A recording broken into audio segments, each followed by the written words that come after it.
Bienvenue sur Top Invest, la chaîne des top d'investissement. Ici, on parle essentiellement d'entreprises de qualité. Avons-nous une opportunité d'investissement sur Coil? C'est la question à laquelle on va essayer de répondre en se basant sur l'état financier de la compagnie. Je rappelle que ceci représente uniquement mon point de vue et non un conseil d'investissement. Et comme d'habitude, je me réserve le droit de me tromper. C'est une demande spéciale ici d'un abonné Top Premium. Je rappelle que dans le service Top Premium, vous pouvez demander les analyses de n'importe quelle entreprise ici, d'accord, quantitativement, et on va avoir la certitude que ça va être fait. Ok, donc je pense ici que l'abonné en question m'a donné à peu près ce que fait l'entreprise. Donc ici, voilà, c'est quand il est le plus grand anodiseur, je ne sais pas si ça se dit, anodiseur, d'accord, parce que c'est, voilà, anodiseur au monde pour les secteurs du bâtiment et de l'industrie, et commercialisé sur la marque Aloxide. Ok, ça veut dire quoi l'anodisation?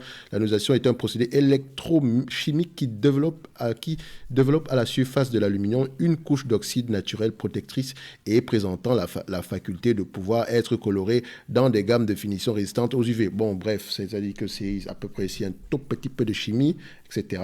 D'accord, mais voilà, donc on va essayer de regarder ça en termes de marge, etc. Qu'est-ce que ça nous donne? Donc, on a le secteur des matériaux ici, je vois déjà que le revenu, voilà, c'est un revenu, on va se dire, stable.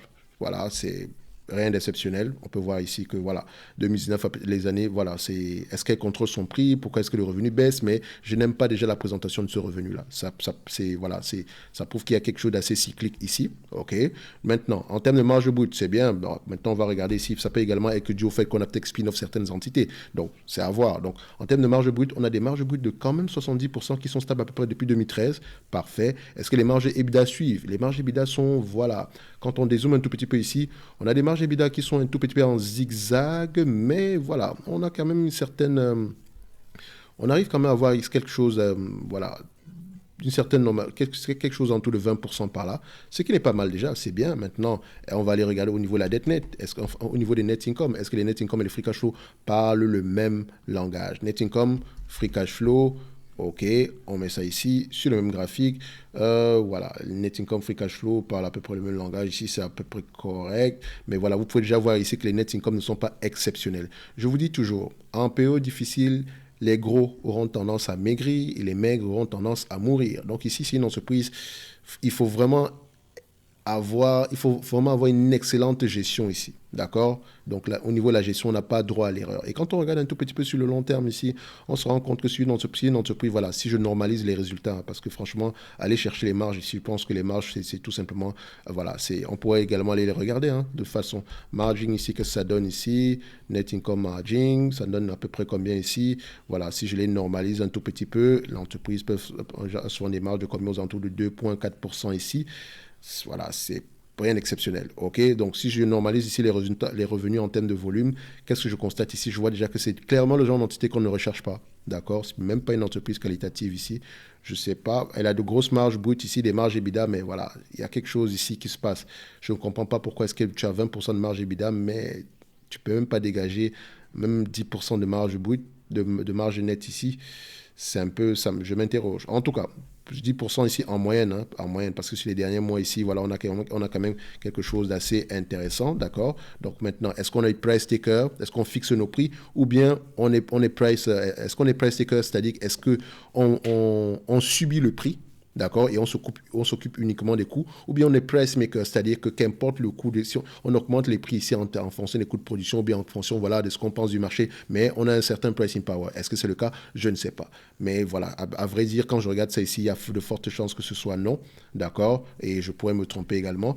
Donc ici, s'il fallait évaluer cette compagnie-ci personnellement, premièrement, voilà, si je la prends par rapport aux marges ici, je ne paierai pas plus de 15 fois les bénéfices pour ce genre de compagnie ici. Et encore, je suis gentil ici. Et ça reste une très petite entreprise. Donc, voilà, le genre de choses où c'est très rare de payer des multiples assez élevés ici. OK? Est-ce qu'il y a même des analystes qui suivent le dossier? Ici, il y a de fortes chances qu'il n'y ait pas énormément d'analystes qui soient sur le dossier. D'accord? Donc, ici, je vois que le marché paye généralement en moyenne aux alentours de 11 fois les bénéfices.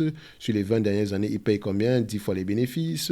Voilà, depuis à peu près, donc, enfin, sur toute cette période, on paie à peu près 13 fois les bénéfices. Donc, vous voyez que le marché est encore plus strict que moi. Si je prends 10 fois les bénéfices ici, ce n'est pas la peine que je prenne la dette. Ok, je vais même prendre 10 fois les bénéfices sans prendre en considération la dette pour faire simple ici, histoire de gagner du temps.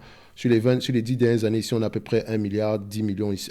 Excusez-moi, je suis habitué à parler des milliards. Donc, on a 1 million, point 10 millions ici. 1 million, enfin, 1 million 100 000. D'accord? C'est bien ça? 1 100 000. J'ai tellement pas l'habitude de mentionner 1 100 000. Excusez-moi, c'est un gros montant. D'accord? J'ai pas 1 million dans mon compte en banque. Mais 1 100 000 ici, voilà.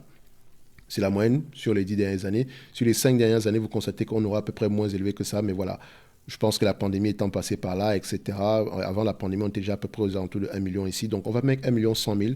1 100 000 à 10 fois les bénéfices, ça fait 11 000. Ça fait 11 millions ici. 11 millions ici divisé par le nombre d'actions en date d'aujourd'hui. Donc, on a à peu près 2 700 000 d'actions, 2 790, donc divisé par 2,79. Donc, le prix aux alentours de 3,94 €. Attention, attention, j'ai été assez conservateur. OK, je vous rappelle qu'on a des revenus bien plus élevés que ça ici. On a presque le double des revenus en date d'aujourd'hui, des bénéfices nets en date d'aujourd'hui. Donc également, on pourrait regarder ici par rapport aux actifs tangibles par action. Donc on regarde ici le tangible book value par share. Est-ce qu'on a des actifs tangibles? Donc les actifs tangibles ici, ce qui pourrait même encore, donc c'est-à-dire le mobilier, etc. Donc voilà, enfin quand je dis le mobilier, l'immobilier, voilà, les machines, ce genre de choses-là, le fonds de roulement, ce genre de choses-là. Donc, ça impacte ici le tangible book value. Donc, ici, aujourd'hui, le marché, ici, on remarque que l'entreprise a un tangible book value plutôt stable, aux alentours de 24 millions, d'accord? Et vous constatez ici que par rapport au nombre d'actions, ça donne à peu près 8,67 €. Maintenant, est-ce que le marché a tendance à le payer, a tendance à payer quel niveau ici par rapport au price to tangible book value ici? Qu'est-ce qu'on obtient?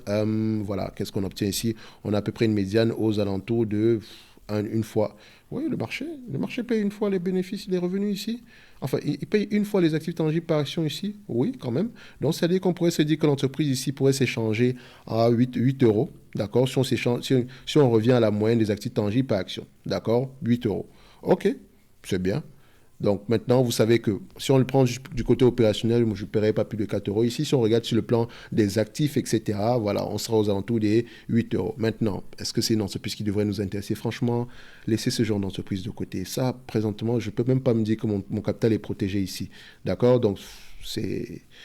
Bref, voilà, c'est clairement le genre d'entreprise que je n'aime pas, d'accord? Donc, et je ne dis pas que vous ne pouvez pas gagner de l'argent avec, hein, mais franchement, est-ce qu'on dort sur ses deux oreilles quand on a ce genre d'entité-ci en portefeuille?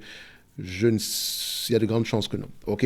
Donc, ceci n'est que mon avis, d'accord? Et non un conseil d'investissement. On a un dividende. On a un dividende ici de 14%. Est-ce que c'est même ce dividende? Je ne pense pas qu'il soit tenable également quand je regarde ça.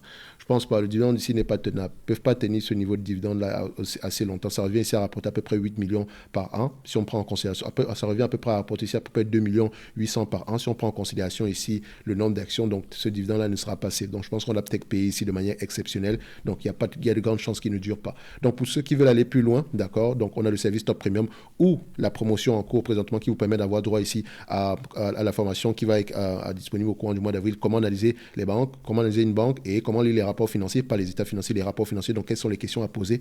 OK. Donc, ici également, vous avez la possibilité de demander des analyses quantitatives comme celle présentement ici. Donc, vous voyez que même si l'entreprise ne me plaît pas, je n'ai pas le choix que de faire ce genre d'analyse-là. Mais voilà, si vous voulez qu'on gagne également du temps, permettez-nous de parler uniquement d'entreprises extraordinaires. OK. Donc, maintenant, vous pouvez également recevoir chaque mois 2 notes d'analyse sur les entreprises qui sont sous-évaluées selon moi. OK. Donc, avec les notes de suivi sur les entreprises précédentes, ça ne veut pas dire qu'on prend, on achète. Ça veut dire que non, on lit soi-même les rapports financiers. OK. Et si on a des questions, on est là pour y répondre. OK. Parce que moi, je me base sur ce que moi j'ai pu lire et entendre. Donc, conférence call, lecture des rapports financiers. Et si vous voulez investir avec conviction, vous devez vous-même lire les rapports financiers. OK. Donc, on va se donner rendez-vous sur la prochaine vidéo et d'ici là, portez-vous bien. Merci.